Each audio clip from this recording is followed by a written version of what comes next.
Outra notícia, porque o Ministério Público de São Paulo e a Polícia Federal realizaram na manhã de hoje uma operação contra traficantes e policiais civis do Estado, acusados de corrupção ativa e passiva, além de lavagem de dinheiro. De acordo com as investigações, os criminosos chegaram a pagar cerca de R$800 mil a investigadores da Polícia Paulista em novembro de 2020. Além disso, houve também pagamentos mensais de valores ainda não determinados para o arquivamento de investigações sobre o tráfico de drogas. A Justiça determinou o sequestro e bloqueio de valores em contas bancárias até o limite de R$15 milhões, além da apreensão de 2 veículos pertencentes aos investigados e de imóveis avaliados em R$10 milhões. Você, Roberto Mota, claro, que chama atenção, né, Mota? Essa notícia que trata da participação de policiais civis, e eu sempre reforço isso, né? Todas as áreas da sociedade, há bons e maus profissionais, mas a gente lamenta demais que policiais acabam sucumbindo à tentação ou às ofertas do crime organizado, e claro que eles acabam traindo 2 vezes a população, né? Porque, primeiro, não garantem a segurança da população e, por muitas vezes, acabam posando de bons moços, mas vazando as informações para os criminosos, né, Mota? É isso, Caniato. Quando policiais se envolvem com crime, eles cometem essa dupla traição. Primeiro, traição à sociedade, que confiou neles para a sua segurança, e depois traição aos próprios colegas de profissão. A gente precisa dar o nome certo às coisas. Um policial que se envolve com crime é, evidentemente, um criminoso. E aí é que vem o grande problema. Porque o Brasil, como a gente sabe, é o país da impunidade. E essa impunidade vale para todo mundo. Cristiano Beraldo, claro, não é uma característica somente do Brasil, senão a gente não teria visto tantas obras feitas pelo cinema norte-americano tratando justamente sobre policiais corruptos, né? Isso a gente viu uma porção de vezes. Agora, a gente tem visto uma frequência muito maior também por conta do poderio financeiro da principal facção criminosa aqui de São Paulo e do Brasil, né, Beraldo? Infelizmente, Caniato, dignidade para muita gente está saindo de moda. A gente vive hoje essa permanente tentação do consumo, aonde as pessoas estão menos preocupadas. Claro, não posso jamais generalizar, mas eu percebo um tipo de comportamento, sobretudo nas pessoas mais jovens, aonde a preocupação do ter é bastante maior do que a preocupação do ser. Então, o importante não é o livro que se lê, o importante é a calça que se veste, o sapato, a viagem. A foto na rede social tem que estar bonita, eu tenho que parecer importante, eu tenho que parecer rico, eu tenho que fazer o cabelo assim e a maquiagem assado, eu tenho que isso e aquilo, porque eu tenho que parecer, eu quero ser visto de uma determinada forma.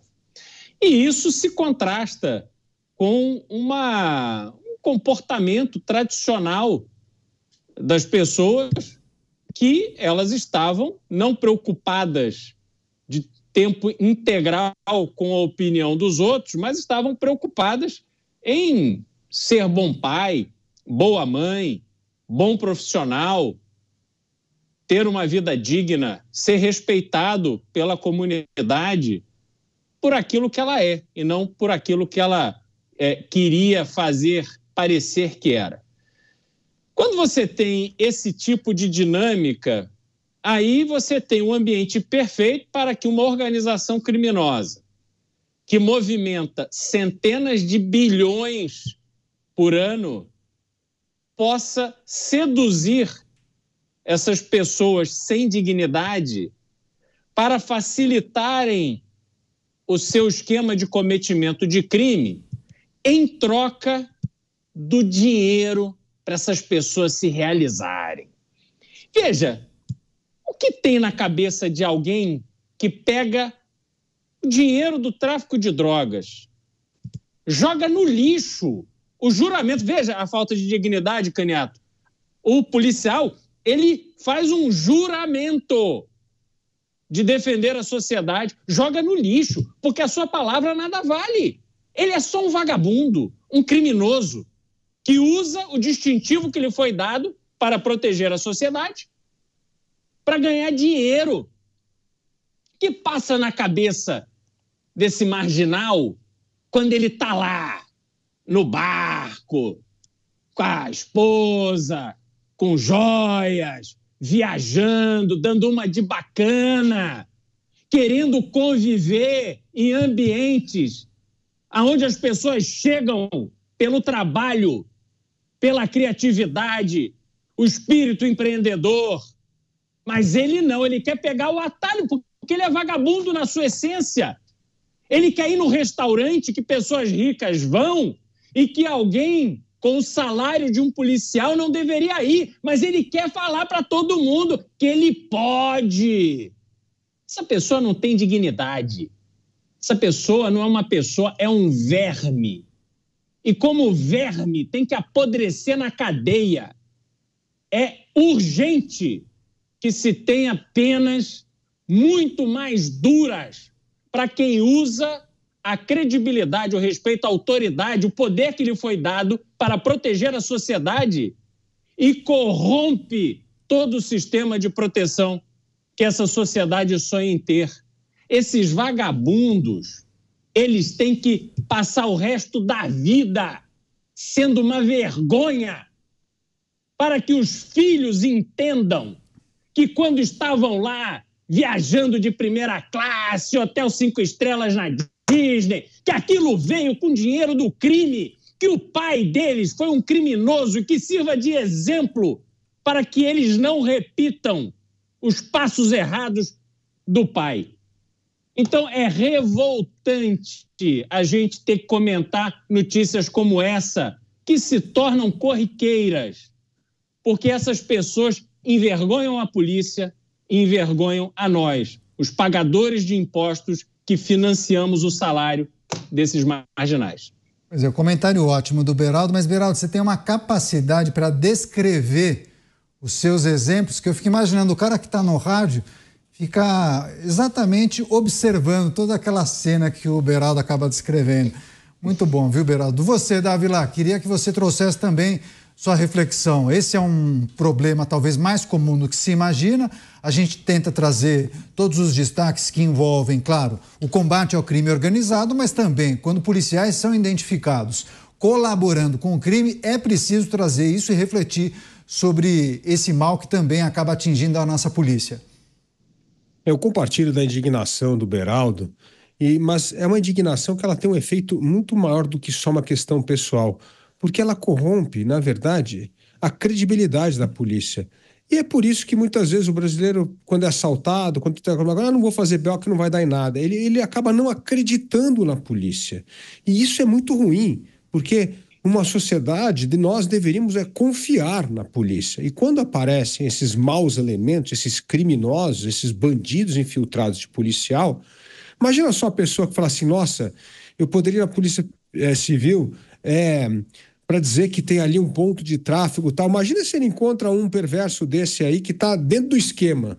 A pessoa fica com medo. Ela pode não só achar que ela está fazendo alguma coisa para a sociedade para ajudar a combater ali um ponto de venda de droga, como ela amanhã pode acabar sendo acusada de ser um dos envolvidos lá porque ela falou para o mau policial que está, na verdade, atua como aliado daquela outra pessoa. Então, veja só que esses maus policiais, esses criminosos infiltrados na polícia, acabam aumentando o descrédito da polícia e, às vezes, o receio da população em colaborar com a polícia.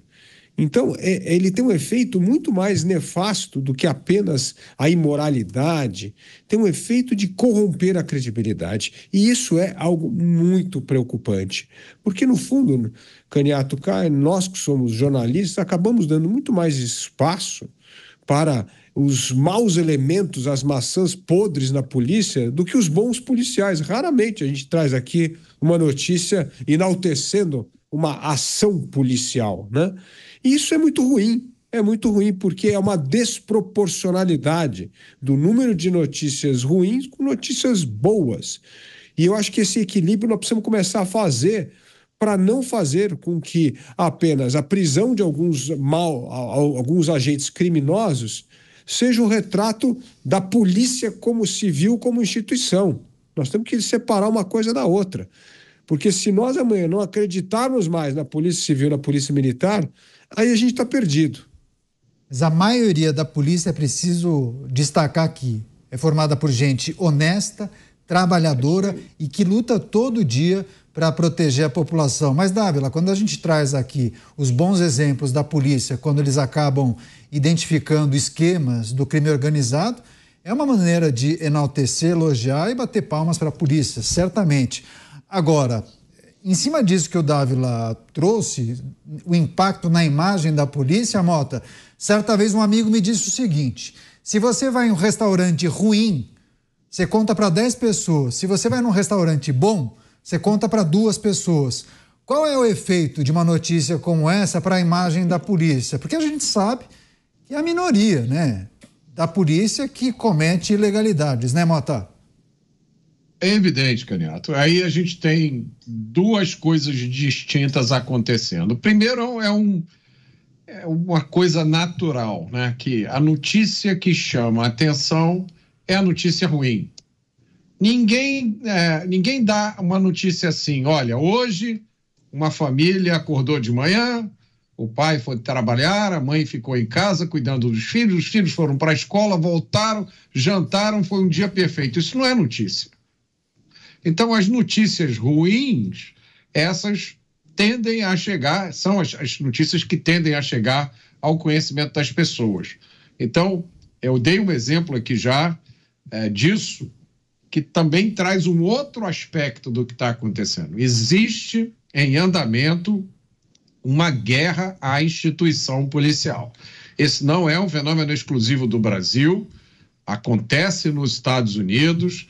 A gente viu a face mais feia desse movimento, a gente pode chamar disso, durante a pandemia. Nos Estados Unidos, criaram vários movimentos cujo slogan era "Abolish the Police", acabem com a polícia. É isso mesmo. Tinha também o outro, "Defund the Police", tirem as verbas da polícia. Várias grandes cidades americanas fizeram isso. Os prefeitos democratas resolveram que a solução para a violência, o crime, era diminuir a atuação policial. Tiraram verbas da polícia. Estão pagando agora muito caro por essa decisão. Esse movimento também chegou aqui. Então, é um movimento de demonizar a ação policial.